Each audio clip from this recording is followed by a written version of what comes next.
성도 여러분 안녕하세요. 하나님의 은혜가 함께 하시기를 빕니다.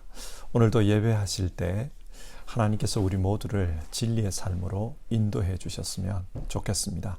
사도신경으로 우리의 신앙을 고백하겠습니다. 나는 전능하신 아버지 하나님 천지의 창조주를 믿습니다. 나는 그의 위대하신 아들 우리 주 예수 그리스도를 믿습니다. 그는 성령으로 잉태되어 동정녀 마리아에게서 나시고 본디오 빌라도에게 고난을 받아 십자가에 못 박혀 죽으시고 장사된 지 사흘 만에 죽은 자 가운데서 다시 살아나셨으며 하늘에 오르시어 전능하신 아버지 하나님 우편에 앉아 계시다가 거기로부터 살아있는 자와 죽은 자를 심판하러 오십니다.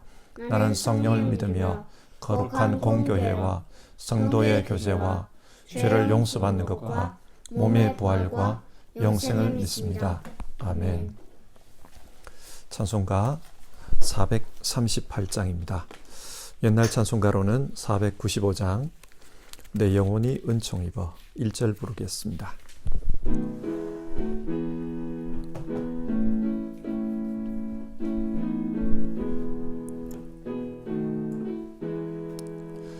내 영혼이 은총 입어 중한 죄짐 벗고 보니 슬픔 많은 이 세상도 천국으로 화도다. 할렐루야 찬양하세. 내 모든 죄 사함받고 주 예수와 동행하니 그 어디나 하늘나라. 오늘 함께 살펴보실 말씀은 다니엘서 2장 31절에서 35절입니다. 다니엘서 2장 31절에서 35절 한 절씩 교독하겠습니다. 임금님은 어떤 거대한 신상을 보셨습니다. 그 신상이 임금님 앞에 서 있는데 그것은 크고 그 빛이 아주 찬란하며 그 모습이 무시무시하였습니다. 그 신상의 머리는 순금이고 가슴과 팔은 은이고 배와 넓적다리는 노쇠이고 그 무릎 아래는 쇠이고 발은 일부는 쇠이고 일부는 진흙이었습니다. 또 임금님이 보고 계시는 동안에 아무도 돌을 떠내지 않았는데 돌 하나가 난데없이 날아들어와서 쇠와 진흙으로 된 그 신상의 발을 쳐서 부서뜨렸습니다. 그때에 쇠와 진흙과 노쇠와 은과 금이 다 부서졌으며 여름 타작마당에 겨와 같이 바람에 날려가서 흔적도 찾아볼 수 없게 되었습니다. 그러나 그 신상을 친 돌은 큰 산이 되어 온 땅에 가득 찼습니다. 아멘.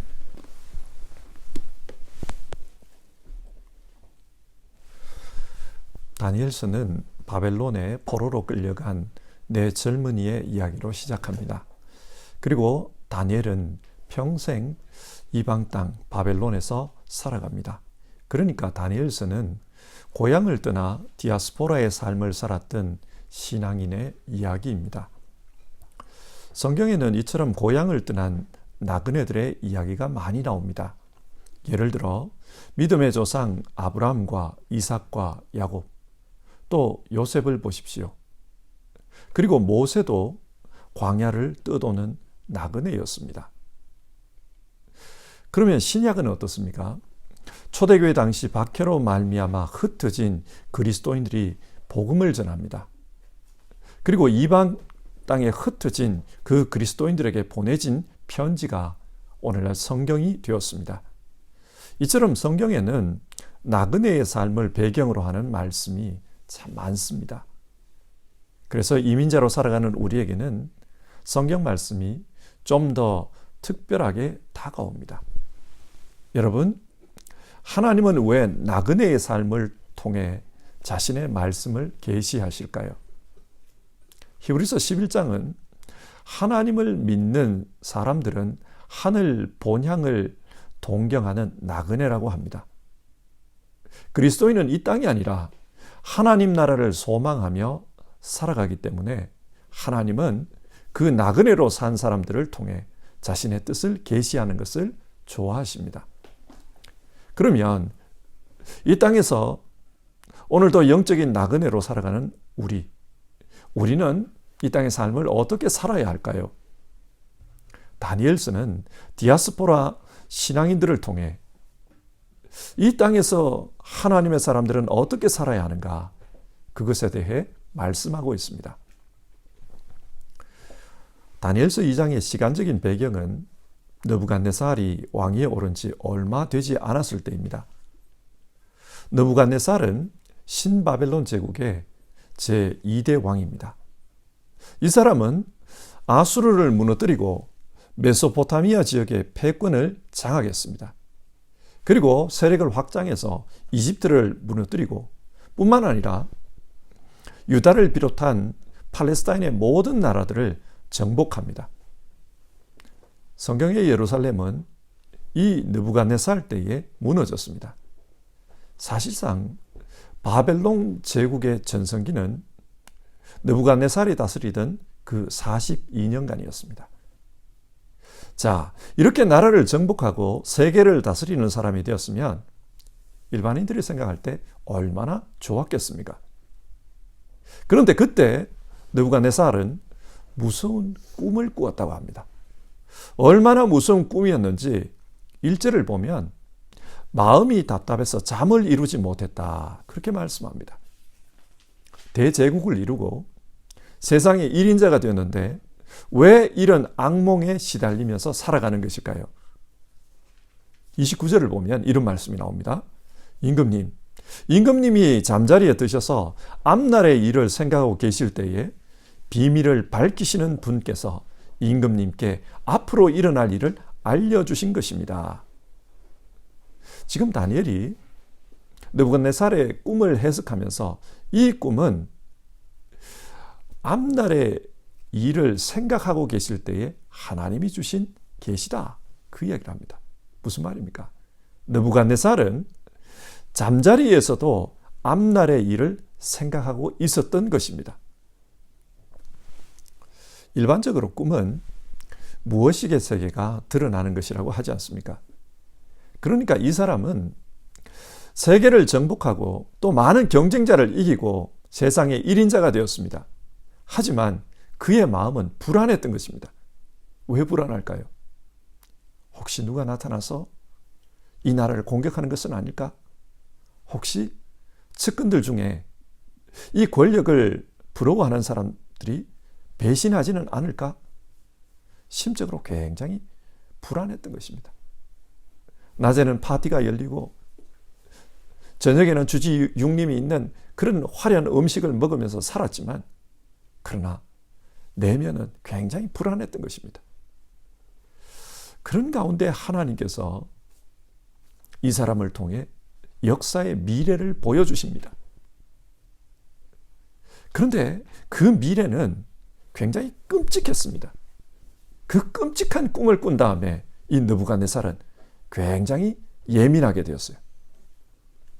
이 장을 보면 꿈 해석을 위해서 느부갓네살이 바벨론의 마술사와 주술가, 점쟁이와 점성가들을 불러들이라, 그렇게 명령하는 내용이 나옵니다. 여기 나오는 마술사, 주술사, 점쟁이, 점성가, 이들은 하늘의 뜻을 파악하는 사람들이었습니다.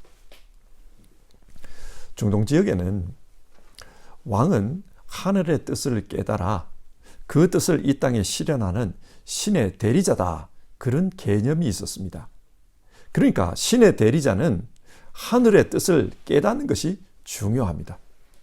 그래서 하늘의 뜻을 알기 위해 일하는 여러 종류의, 여러 부류의 사람들을 가까이 두었던 것입니다. 성경은 이들을 지혜자라고 그렇게 표현합니다. 왕은 이 지혜자들에게 자신의 꿈과 또 그 꿈의 의미를 말해달라, 그렇게 명령을 한 거예요. 그러자 지혜자들이 황당해합니다. 꿈 내용을 말씀해 주셔야 그 의미를 해석하지 꿈을 말해 주지도 않는데 어떻게 해석할 수가 있습니까? 그러면서 왕에게 반발합니다. 그러자 왕은 원래 너희들이 하는 일이 하늘의 뜻을 알아내는 것이 아니냐? 그러면 하늘이 주신 꿈의 내용도 알 것 아니냐? 꿈의 내용과 그 뜻을 해석해내라. 그렇게 윽박을 지릅니다. 그러자 이들이 임금님이 말하는 그런 일들은 신들만이 할 수 있지 우리는 할 수 없습니다. 이것은 무리한 요구입니다.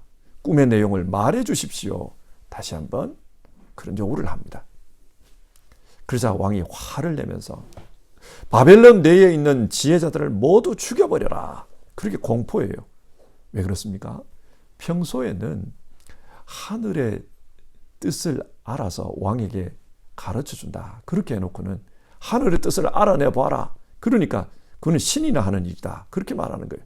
왕의 입장에서 볼 때는 이들은 쓸모없는 자들입니다. 변명만 하는 자들이에요. 여러분, 왜 왕은 지금 꿈의 내용을 말해주지 않으면서 그 꿈을 해석해 보라고 말하는 것일까요? 예를 들어서 왕이 꿈의 내용을 다 이야기해 주면서 그 꿈을 해석해 보라고 했다고 합시다. 그러면 이 지혜자들 중에 누군가 말하기를 왕이시여 그 꿈에 나오는 이 돌은 아무개를 가리키는 겁니다. 그 사람을 죽여야 합니다. 그렇게 말할 수 있어요. 한국식으로 말하면 이름에 무슨 돌석자가 들어가 있다고 한번 해봅시다.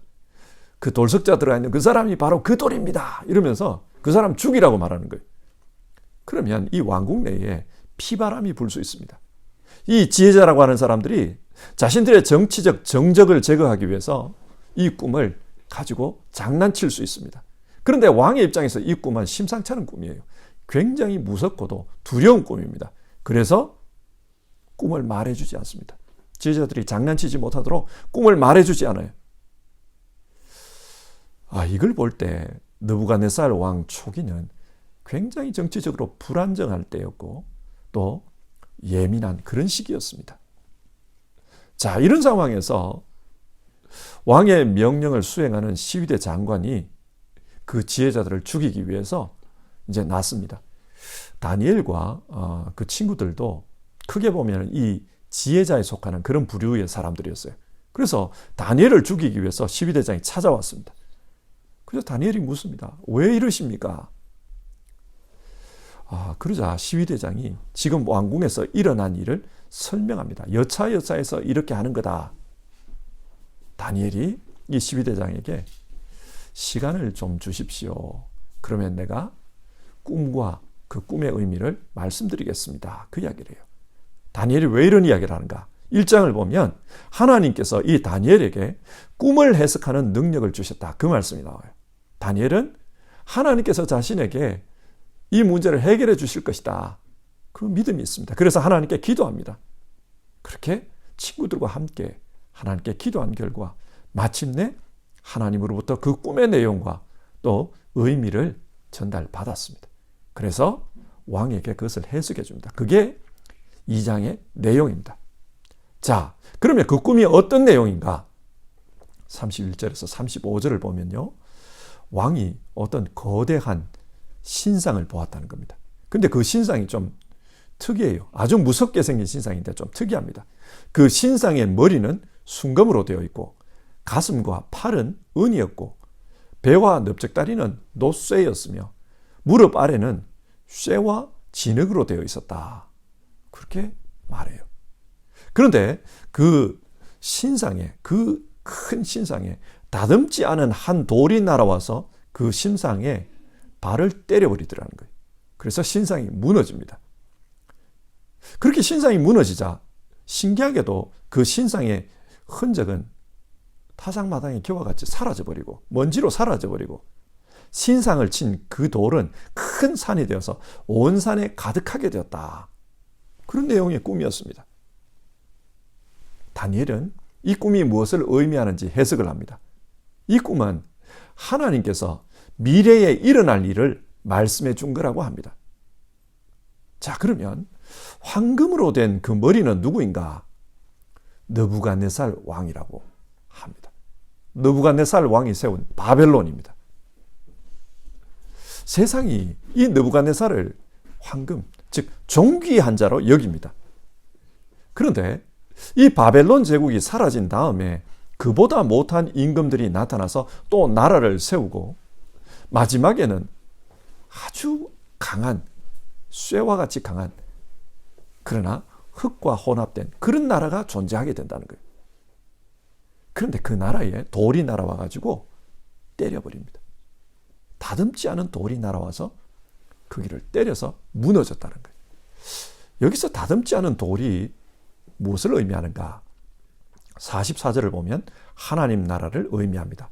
이 왕들의 시대에 하늘의 하나님이 한 나라를 세우실 터인데 그 나라는 영원히 망하지 않을 것이며, 이 다듬지 않은 돌은 하나님 나라를 의미해요. 그리고 7장을 보면 하나님은 이 나라를 세우기 위해서 한 사람을 보냅니다. 인자 같으신 분을 보냅니다. 인자, 사람의 아들이란 뜻이죠. 이 인자 같은 분이 오셔서 하나님의 나라를 세우고 다스립니다. 신약 성경을 보면 예수님께서 자기 스스로를 부르실 때 인자가 이렇게 말씀하신 것을 볼 수 있습니다. 그러니까 예수님은 자기 자신이 누구냐? 다니엘서가 말하는 그 인자, 사람의 아들이라는 말씀입니다.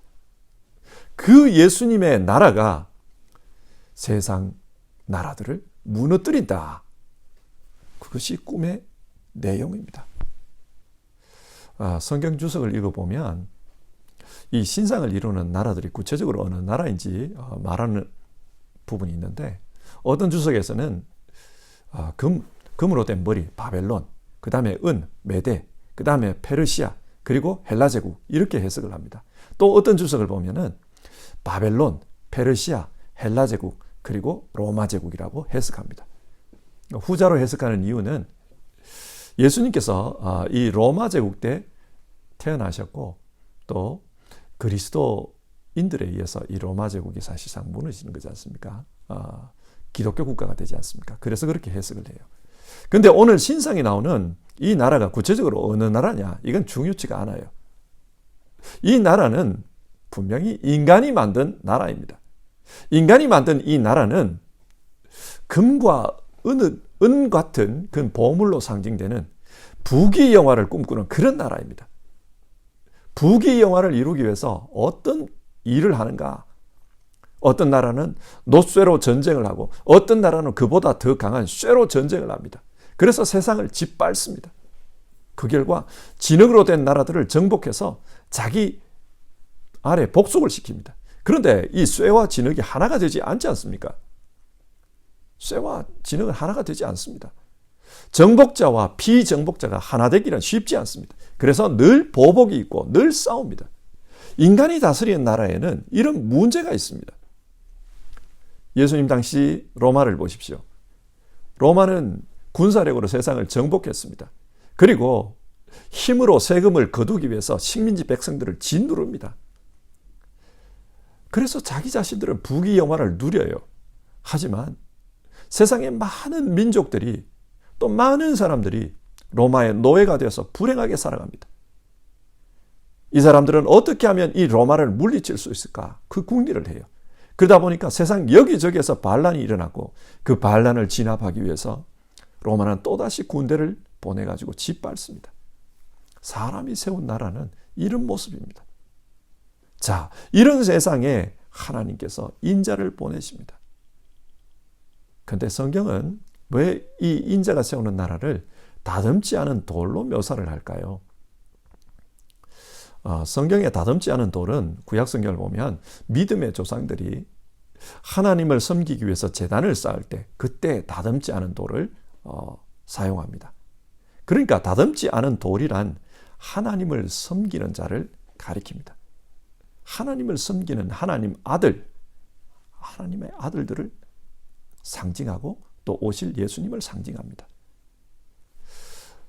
하나님은 인간이 만든 쇠로 다듬은 그런 어떤 생각이나 철학으로 설명되는 그런 만들어진 신이 아니라는 말입니다. 다듬지 않은 돌과 같이 원래부터 계시는 분입니다. 자, 여기서 하나님의 아들이 다스리는 하나님의 나라와 인간이 다스리는 그 나라를 한번 비교해 봅시다. 세상의 눈으로 보면 인간의 나라가 더 귀해 보입니다. 여러분, 금, 은 이것과 돌 어느 게 더 귀해 보입니까? 세상 나라가 더 귀해 보여요. 그리고 세상의 눈으로 보면 인간의 나라가 더 강해 보여요. 여러분, 노쇠와 쇠 그리고 돌 어느 게 강합니까? 정으로 돌을 깹니다. 쇠가 더 강해요. 그런데 하나님의 나라는 약해 보이고 보잘것없어 보여도 날아와서 그 쇠와 놋과 은과 금으로 된 그 세상 나라를 심판합니다. 자, 이 말씀을 정리해 봅시다. 하나님께서 지금 다니엘을 통해 무엇을 말씀하고 계십니까? 세상 역사의 마지막은 하나님 나라가 승리한다. 그것을 말씀합니다. 눈에 보기에는 바벨론이 강해 보입니다. 바벨론은 힘과 폭력, 그것으로 세상을 압제했습니다. 파괴와 살상을 통해서 제국을 만들었습니다. 그러는 가운데 하나님의 백성들, 유다 백성들은 바벨론의 포로로 끌려와 그렇게 살아갑니다. 그들 중에 어떤 이는 죽지 않기 위해서 세상 나라 왕을 섬기면서 왕의 꿈을 해석해 주면서 그렇게 살아갑니다. 여러분, 누가 더 강해 보입니까? 누가 더 높아 보입니까? 그런데 그 높아 보이는 바벨론 왕은 세상을 가졌지만 자기 심령을 다스리지 못합니다. 그래서 악몽으로 인해 괴로워하고 있고 두려움에 떨며 불안한 삶을 살아갑니다. 그런데 이 두려움을 누가 해결해 줍니까? 보잘것없어 보이는 그 하나님 나라의 백성 다니엘이 해결해 줍니다. 다니엘이 두려움에 뜨는 그 왕을 치료해 줍니다. 중국의 자금성을 한번 생각해 봅시다. 중국의 황제들은 어마어마하게 큰 궁궐을 짓고 그 궁궐에서 화려한 삶을 살았습니다. 세상의 모든 좋은 것을 누리며 그렇게 살았습니다. 그런데 불안했던 것 같아요. 자객이 와서 나를 죽이면 어떡할까? 정적들이 음모를 꾸미면 어떡할까? 그러다 보니 그 넓은 성 안에 나무 한 그루가 없습니다. 자객들이 숨을 수 있는 모든 나무를 베어버렸습니다. 사람들은 황제가 행복하다고 생각했을지 모르나 황제는 두려워했습니다.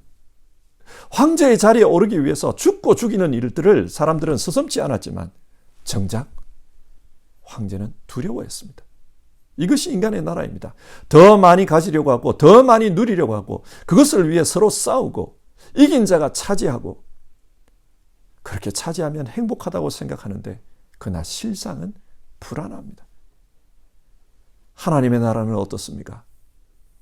예수님을 통해 나타난 하나님 나라는 보잘것없는 돌과 같았습니다. 그런데 그 다듬지 않은 돌이 강한 철과 세상 나라를 부서뜨립니다. 진리와 사랑으로 세상 나라를 무너뜨립니다. 하나님 나라 사람들은 자기를 부인합니다. 하나님 주시는 은혜로 살아가기 때문에 자기 업적을 부인합니다. 하나님 주신 생명으로 살아가기 때문에 자기 자신을 부인합니다. 모든 것은 하나님이 주셨다. 그래서 하나님을 높이며 그렇게 살아갑니다.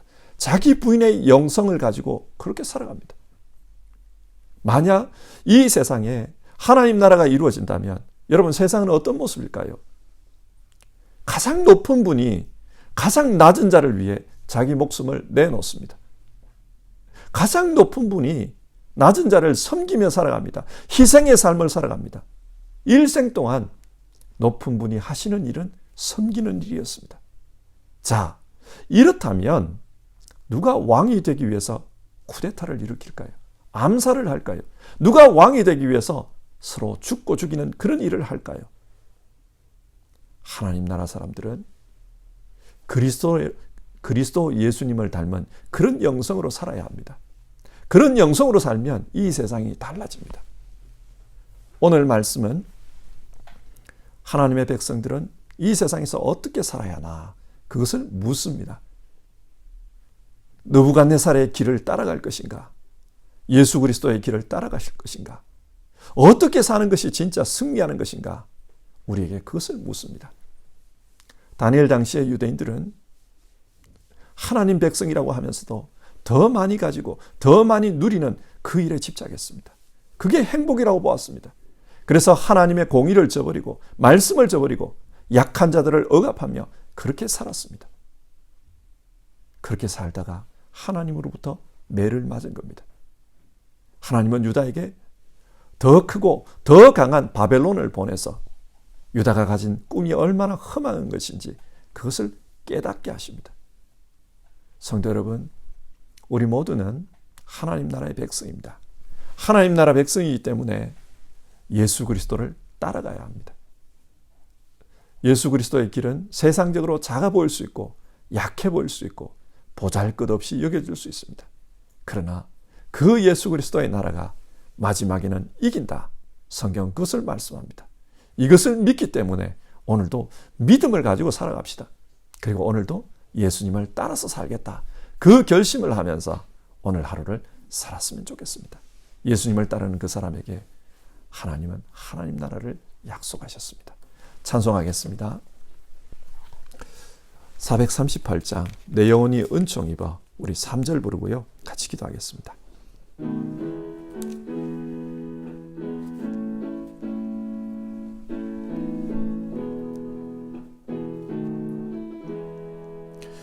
높은 산이 거친 들이 조막이나 궁궐이나 내 주 예수 모신 곳이 그 어디나 하늘나라 할렐루야 찬양하세 내 모든 죄 사함 받고 주 예수와 동행하니 그 어디나 하늘나라.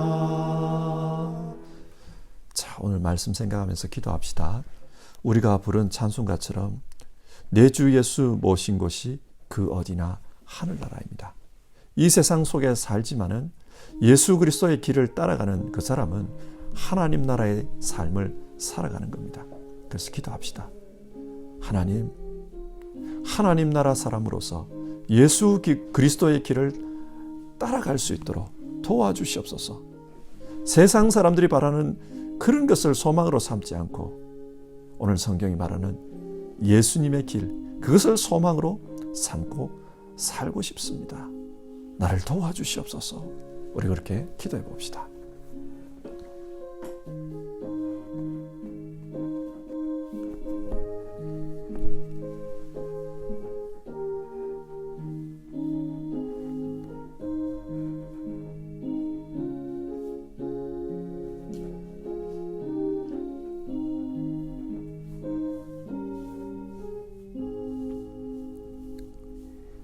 하나님, 오늘 말씀을 통해서 우리가 무엇을 믿고 있고 무엇을 소망하고 있는지 그것을 생각해 봅니다.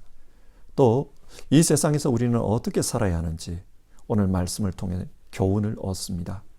하나님, 우리의 신앙 그리고 우리의 가치관, 우리의 소망을 살펴보기를 원합니다. 느부갓네살의 길을 따르고 있는 것은 아닌지, 또 바벨론을 축복의 땅이라고 여기면서 그렇게 살고 있는 것은 아닌지 우리가 돌아보기를 원합니다. 오늘 성경은 예수님의 길을 따라가라. 세상에 보잘것없어 보여도 약해 보여도 결국에는 그 예수님의 길이 승리하는 길이다. 오늘 우리에게 그것을 말씀해 줍니다. 주님, 정말 우리 그렇게 살고 싶습니다. 우리를 도와주시옵소서.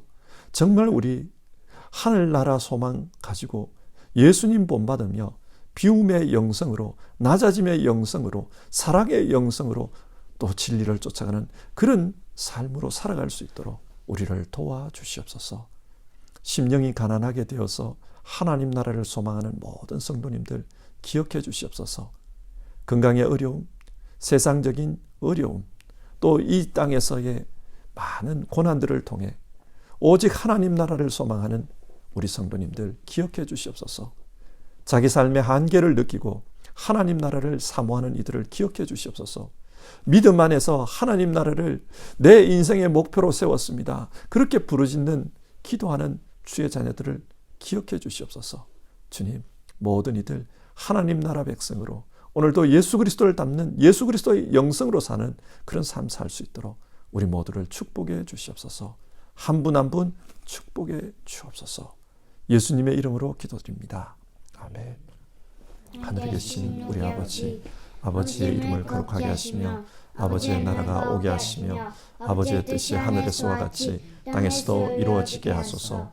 오늘 우리에게 일용할 양식을 주시고 우리가 우리에게 잘못한 사람을 용서하여 준 것 같이 우리 죄를 용서하여 주시고 우리를 시험에 빠지지 않게 하시고 악에서 구하소서. 나라와 권능과 영광이 영원히 아버지의 것입니다. 아멘.